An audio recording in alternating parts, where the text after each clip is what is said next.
Hey, thanks for watching 4Color Commentary. I'm Mark Allen, and I'm here with a haul video. I got to take a trip today to Joplin and went to a place I only get to a couple of times a year. That is a place called the Clubhouse. And I got there about 10 a.m. or a little after 10 a.m. They open at 10. They were a little late, running a little late today, but that's all right. Got there finally a little bit later. And just picked up some things. I wasn't looking right today for anything. Wasn't looking for bargains. Happened to be a little bit flush, as sometimes life does with each of us. Leaves us a little flush, and so with some spending money. And so I went and I thought, well, I'm going to buy some comics and go to a place that I don't go to very often. And the thing about places like that, when you only get to hit them once or twice a year, you know, they've got time for everything to turn over, and there's usually some good stuff there. Started out with some nice, cheap,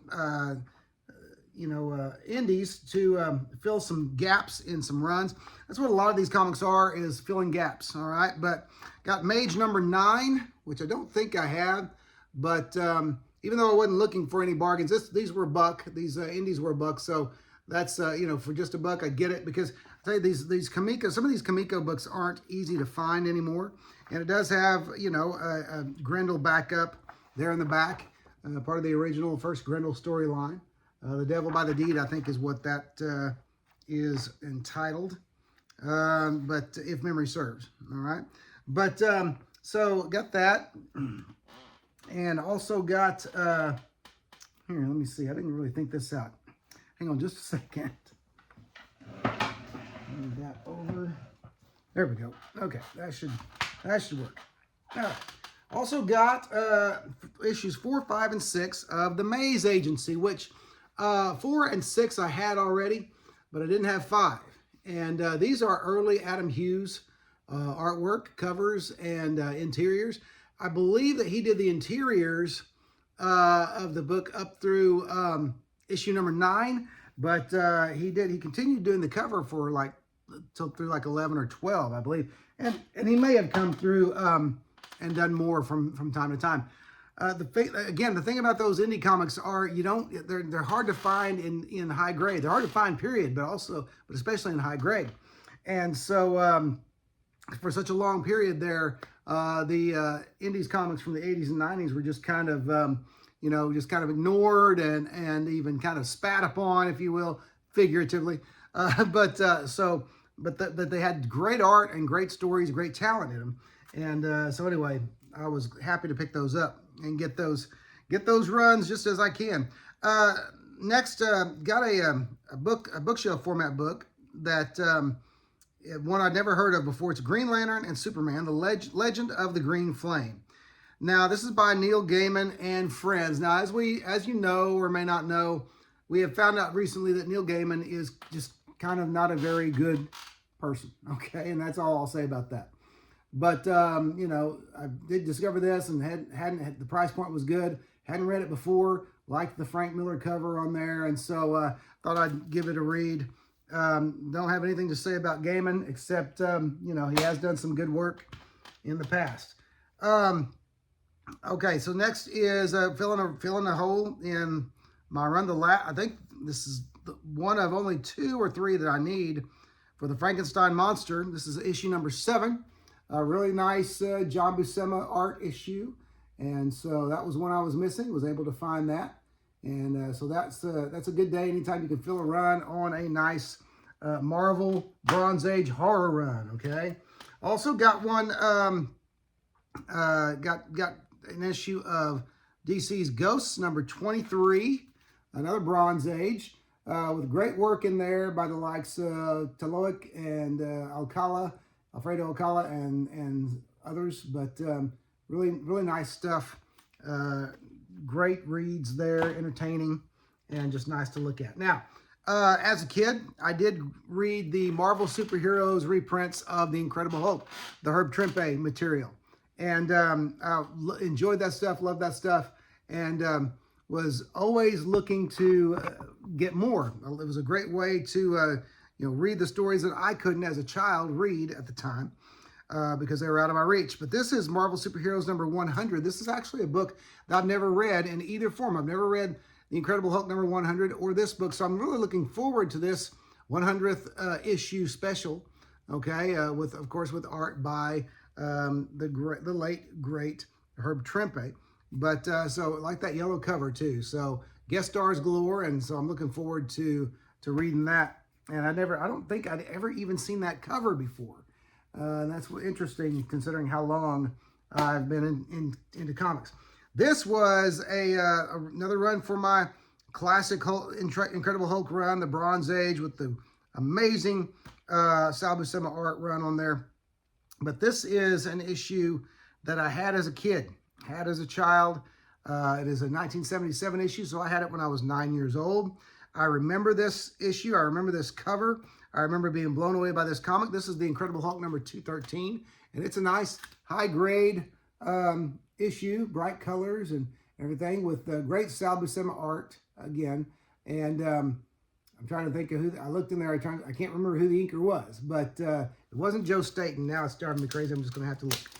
But I really enjoyed this run of The Incredible Hulk as a kid. And the strange thing about it, it holds up in some. Tom Palmer. Tom Palmer is the inker. Might as well show you the opening splash page there. Very, very cool. Very cool Sal Buscema Hulk. Their image there. But does hold up in a lot of ways. But as a kid, I didn't appreciate the, the same, I'm trying to think of how to say this kindly without, I'm not knocking it. But it was always, the Hulk didn't change much. They did find great ways to put him against different challenges and different villains and everything, but the Hulk was the Hulk, and it just didn't change much as far as the formula, but it still worked. And as a kid, I loved it. As an adult, I still enjoy reading the stories. They're nostalgic for me, and so I was happy to pick that up. Next, I've got 3 issues of this, but actually, and a couple of these I already have, but these are high grade, and they're Mike Ploog art. And I'm talking about Cole the Destroyer. This is number 11. Love that cover. That's actually a Mike Ploog cover, and there is of course Mike Ploog art inside. I have a couple of copies of this. One was going to be, and I haven't done it yet, was going to be a practice copy for pressing, okay, because it was really messed up on the cover, creases and the like. Also got number 12, another Mike Ploog issue in the interiors. It's not Ploog doing the cover, I don't believe. If it is, he's being inked by someone who covers up his work really well. But anyway, there's number 12. And then I also snagged number 13, which I believe was the last. And this one, I have a copy of this one as well, but not in this grade. This is the last, I believe, issue of Ploog's run. Someone can correct me if I'm wrong, though. I have 14. I just didn't look to see if it was Ploog art. All right. So anyway, glad to get those. This one took me by surprise. I didn't look at the year. I'm going to go ahead and look at the year of publication. We all know that we are living in the age of variant covers. Variant covers to the point of annoyance. And so it is what it is. You know, that people like variant covers. This is a 2019 issue. I'll just go ahead and leave it out for the time being. This is Detective Comics number 999. So before Detective Comics number 1000. And it's a variant cover. Now, I don't know how many variants were done, but as soon as I saw this, being a longtime fan of this particular artist and knowing his work with my eyes half open from 25 yards, I couldn't pass up this John Byrne cover. Just a great, nearly virgin cover, virgin variant there. Not quite, but nearly. And I love that Byrne image of Batman. And so that's great stuff there. And I'm going to hold that real still so I can use that as a screen grab. But anyway, great stuff. Love John Byrne's Batman. And when I saw that and the price point was right, I couldn't pass it up. So, I don't generally do that anymore. I don't do a lot of buying for covers, but that one was an exception because it's been so long since I've seen Byrne do any of the big two characters for them. Now, I should say that, I don't go on his site. I don't follow him. I don't order from his site the books that he does. I don't do any of that. Next is a Defenders issue I needed, issue number 35, The Defenders. And so just a great book there back in the Bronze Age. I'm waiting. I'm still, sometimes these searches take years. And I'm putting all of the ones together, all of the Sal Buscema ones together, so that I can read them all as an epic, if you will. And so anyway, next, Chamber of Chills number 7. This was the only Chamber of Chills in the store. It's got some cover issues. It will be pressed, but nice bright colors. And so I was happy to get that. Always looking to acquire all of those Marvel Bronze Age horror reprint stories, because they also many of them had new stories that were put in there amongst the reprints as well. All right, 2 more books, and these are books I've been wanting to grab for a while. And again, the price point was just right on these.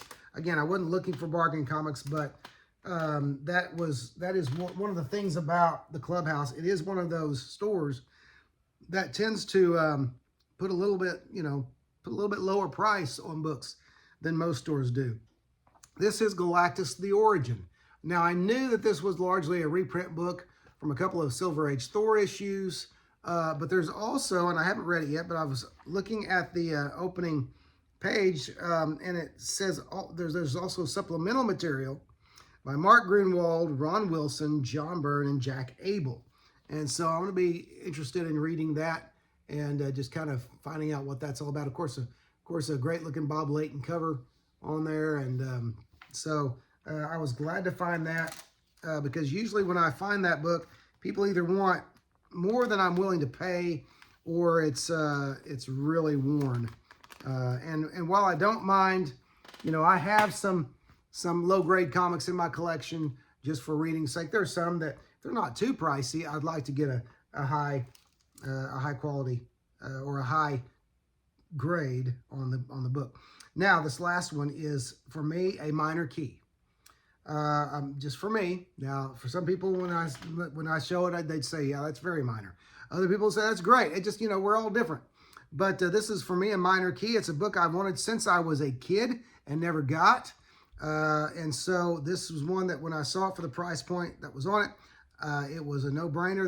I'm going to go ahead and take it out of the bag because it is a nice, bright copy. I would say they put it at fine. I would say fine plus. But this is Peter Parker, The Spectacular Spider-Man #1.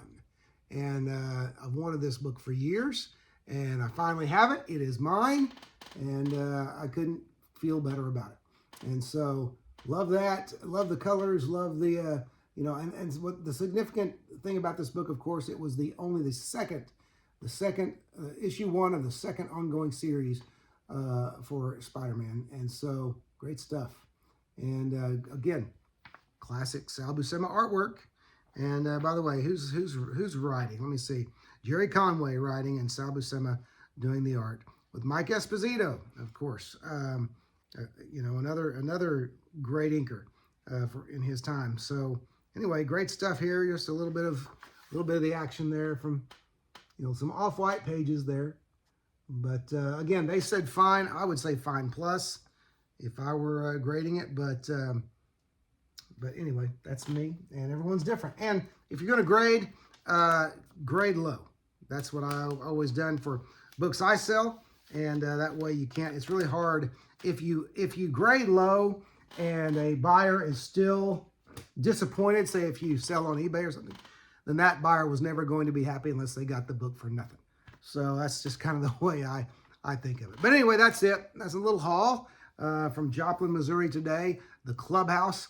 If you're ever through Joplin, if you're ever near Joplin, the Clubhouse is a great place to visit and a great place just to kind of check out. They also have a couple of rooms dedicated just to action figures. So if you're into action figures, Funko Pops, that kind of thing, you're going to find it's a place that you can spend a few hours at if you're really searching. So anyway, fun place, great place. and it's a place that you should visit if you're ever in the area of in the vicinity of Joplin, Missouri. The Clubhouse. All right, but that's it. Thanks for watching Four Colored Commentary. Don't forget to like, comment, and subscribe, especially comment. I am on the less than 10 subscriptions from 1,000 subscribers, and so just waiting. It's going to happen, and I'm excited about it. But anyway, that's it. Thanks for watching Four Colored Commentary. We'll see you next video.